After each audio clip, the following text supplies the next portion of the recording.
Hello everyone. This is the part 2 of electrochemistry rapid revision notes.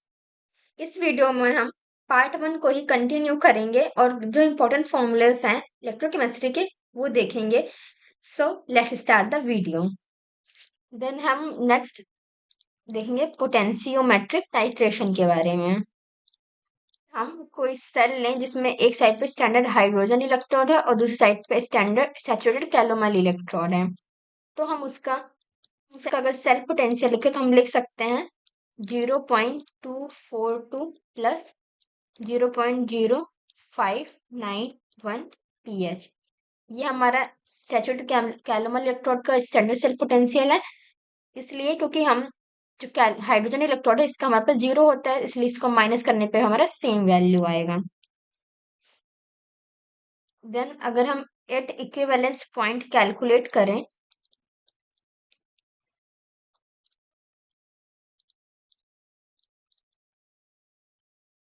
तो D square ई मतलब अगर हम cell potential का डबल डिफरेंशिएशन करें तो हमें जो वैल्यू मिलेगी वो है 0.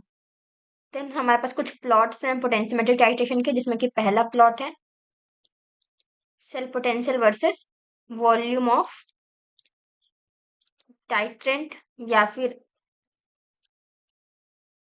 वॉल्यूम ऑफ टाइट्रेंट मीन्स जो भी टाइट्रेंट है इस तरीके से इसका प्लॉट होगा. देन नेक्स्ट हम प्लॉट कर सकते हैं between first derivative of cell potential with volume of titrant. इसका प्लॉट आएगा कुछ पैराबोलिक टाइप. देन हमारा नेक्स्ट प्लॉट है double differentiation of cell potential and X में हमारा पास है वॉल्यूम ऑफ टाइट्रेंट. इसको हम इसका ग्राफ हम कुछ इस तरीके से ड्रॉ कर सकते हैं जिसमें कि यहाँ पर ये ब्रेक होता है. ये जो प्लॉट्स हैं ये हमारा होता है strong acid plus strong base के लिए. यहाँ पर जो स्ट्रॉन्ग बेस था ये हमारा टाइट्रेंट था. फॉर एग्जाम्पल जैसे कि NaOH. अगर हमारे पास टाइट्रेंट स्ट्रॉन्ग एसिड होता तो उस केस में हमें प्लॉट जस्ट अपोजिट मिलता. ये हमारा सेल पोटेंशियल और वॉल्यूम ऑफ टाइट्रेंट के बीच का, अगर टाइट्रेंट हमारा स्ट्रॉन्ग एसिड है तब. और हमारे पास जो फर्स्ट डेरिवेटिव का प्लॉट है वो हमें मिलता जस्ट ऊपर वाला जो प्लॉट था उसके अपोजिट. ये हमारा प्लॉट है strong base versus strong acid का, और यहाँ पर स्ट्रॉन्ग एसिड हमारे पास टाइट्रेंट है.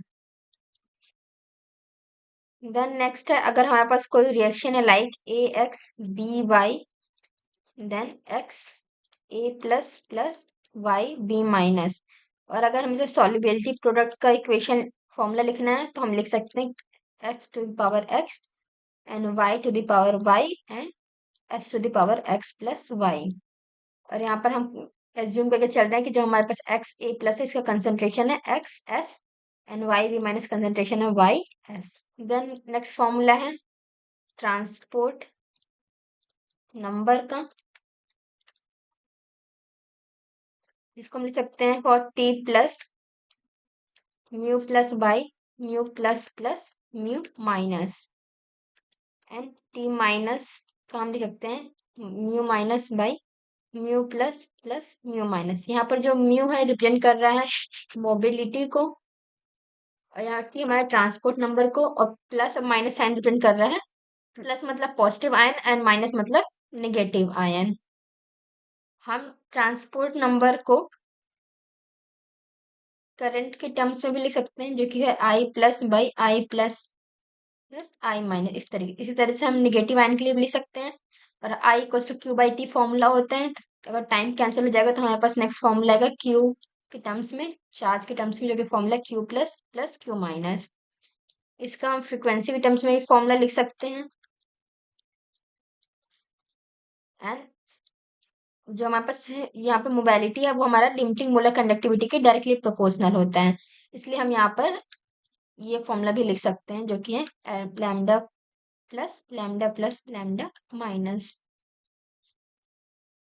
नेक्स्ट और इम्पोर्टेंट फॉर्मूला जो कि है ट्रांसपोर्ट नंबर पॉजिटिव आयन और नेगेटिव आयन का अगर सम करें तो हमारे पास ये इक्वल टू 1 होता है। देन नेक्स्ट फॉर्मूला है कंडक्टेंस का। देन हमारे पास नेक्स्ट फॉर्मूला है कंडक्टेंस, जो कि होता है 1 अपॉन रेजिस्टेंस के इक्वल, और जो हमारा कंडक्टिविटी है वो इक्वल होता है 1 अपॉन रेजिस्टिविटी के इक्वल। और अगर हम रिलेशन लिखे कंडक्टिविटी एंड कंडक्टेंस के बीच का, तो हम लिख सकते हैं K equals to G L by ए।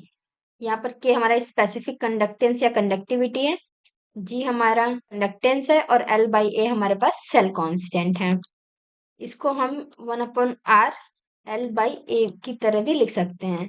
और इसका अगर यूनिट लिखें तो स्पेसिफिक कनेक्टिविटी की यूनिट होती है siemens centimetre inverse. Then next formula है जो कि है लिमिटिंग मोलर कंडक्टिविटी इक्वल होता है यहाँ पर specific conductivity into molar volume के। हम इसे K into by C M into 1000 भी लिख सकते हैं अगर हमारा जो कंसंट्रेशन है ये हमारा मिलीलीटर के टर्म्स में है। लैम्डा इक्विवेलेंट लिख सकते हैं के बाई एन इंटू 1000। यहाँ पर जो एन है ये हमारा नॉर्मेलिटी है, और यहाँ पर जो सी एम थी ये हमारा मोलैरिटी था। अगर हम यूनिट लिखें लिमिटिंग मोलर कंडक्टिविटी की, तो हम लिख सकते हैं ohm inverse mole inverse centimetre square. और लैम्डा इक्विवेलेंट का फॉर्मूला का यूनिट लिख सकते हैं ohm inverse gram equivalent inverse into centimetre square. अगर हम रेशियो लिखें लिमिटिंग मोलर कंडक्टिविटी का और इक्विवेलेंट कंडक्टिविटी का, तो हम लिख सकते हैं नॉर्मेलिटी अपॉन मोलैरिटी, जिसे हम 1/n फैक्टर भी लिख सकते हैं, क्योंकि नॉर्मेलिटी हमारा m molarity into n factor होता है। देन नेक्स्ट है equivalent conductance at infinite dilution. इसका फॉर्मूला होता है हमारे पास lambda naught m equals to Z factor into lambda naught equivalent. Then next हमारे पास Kohlrausch law of independent migration. अगर हमारे पास रिएक्शन है ए एक्स बी वाई, जो कि कन्वर्ट हो रहा है X A Y plus plus Y B X minus, उस केस में अगर हमें लिमिटिंग मोलर कंडक्टिविटी का फॉर्मूला लिखेंगे तो हम लिख सकते हैं x times of lambda of A plus Y times of lambda B minus x.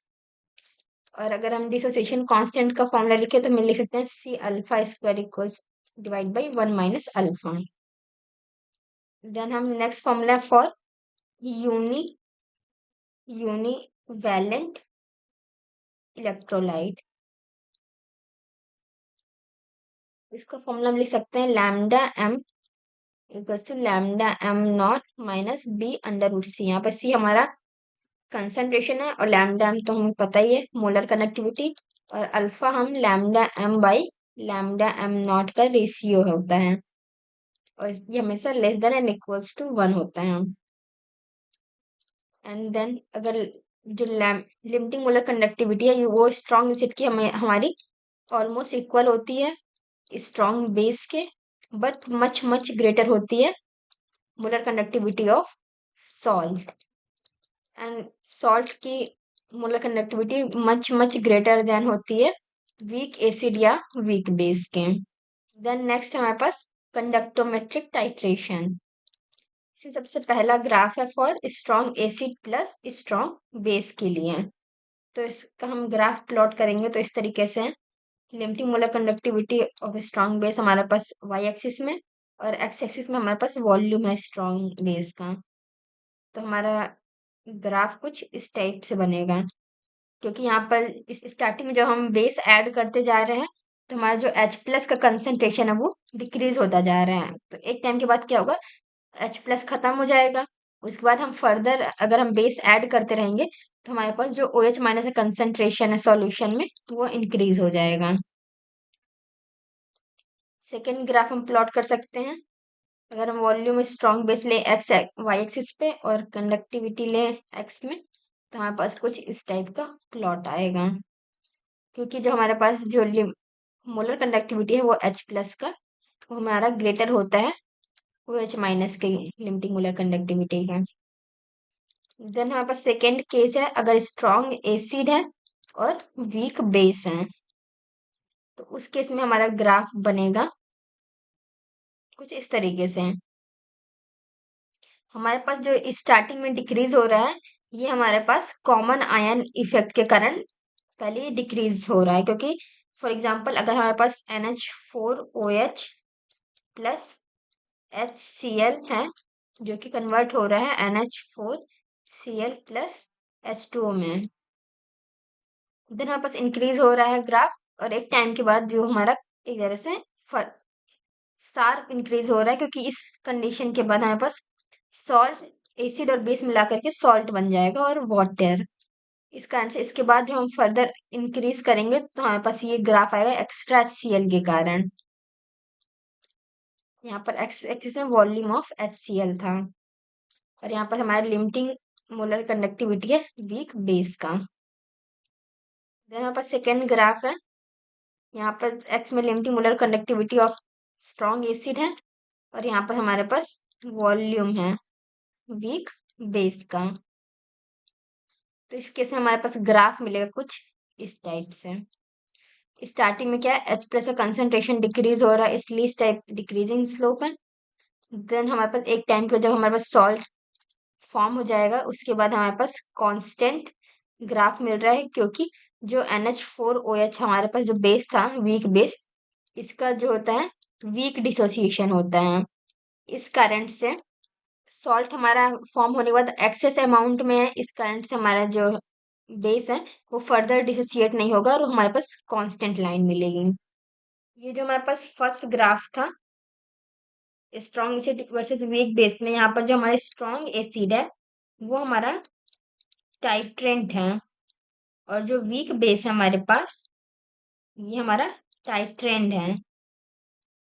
Titrand मतलब जो हमारे पास ब्यूरेट में होगा, जिससे हम ड्रॉप बाई ड्रॉप ऐड करके देख रहे हैं क्या चेंज हो रहा है। और टाइट्रेंड हमेशा कोनिकल फ्लास्क में होता है, जिसमें हमारे पास चेंजेस आ रहे होते हैं।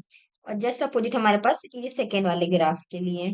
देन नेक्स्ट हमारे पास एक ट्रिक है, जिससे हम कोई भी मिक्सचर है, स्ट्रॉन्ग एसिड स्ट्रॉन्ग बेस का, स्ट्रॉन्ग एसिड वीक बेस का, वीक एसिड स्ट्रॉन्ग बेस का, इस तरीके से तो हम सभी के लिए हम ग्राफ प्लॉट कर सकते हैं बाय यूजिंग दिस ट्रिक। यहाँ पर हमारा ये कंडक्टिविटी होगा वाई एक्सिस पे, और एक्सिस पे हमारे पास वॉल्यूम है टाइट्रेंट का, मीन्स जो भी हमारे पास ब्यूरेट में होगा। तो ये जो हमारा डिक्रीजिंग स्लोप है, पहले ये हमारा स्ट्रॉन्ग एसिड या स्ट्रॉन्ग बेस के लिए लाइन होगा। देन ये जो कांस्टेंट लाइन है ये हमारे वीक एसिड या वीक बेस के लिए होगा। और जो हमारे पास ये इंक्रीजिंग स्लोप है इनिशियली, ये वीक एसिड या वीक बेस के लिए है, और ये हमारे पास स्ट्रॉन्ग एसिड और स्ट्रॉन्ग बेस के लिए इंक्रीजिंग स्लोप है। और ये हमारे पास ये पॉइंट है इक्विवेलेंस पॉइंट। इधर लेफ्ट साइड पे हमारे पास बिफोर न्यूट्रलाइजेशन का रिएक्शन है, और इसके बाद हमारे पास आफ्टर न्यूट्रलाइजेशन रिएक्शन है। इस पॉइंट पे हमारे पास सॉल्ट का फॉर्मेशन हो जाएगा। देन नेक्स्ट प्लॉट है हमारे पास जो कि है वेरिएशन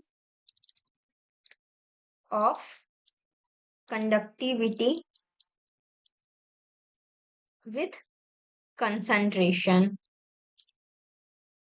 यहाँ पर हमारा ये है लिमिटिंग मोलर कंडक्टिविटी, और एक्स में हमारे पास कंसंट्रेशन। तो हमारे पास कुछ इस तरीके से कर्व्स आएंगे जो कि डिफरेंट डिफरेंट सॉल्ट के लिए हैं। ये हमारे पास पहला है KCl, जो कि स्ट्रॉन्ग एसिड और स्ट्रॉन्ग बेस से मिलके बनता है। देन है BaCl2 जो इससे थोड़ा वीक है। देन है NiS4 के लिए ग्राफ है, और ये हमारे पास CH3CO जो हमारा सबसे वीक इलेक्ट्रोलाइट के लिए ग्राफ है।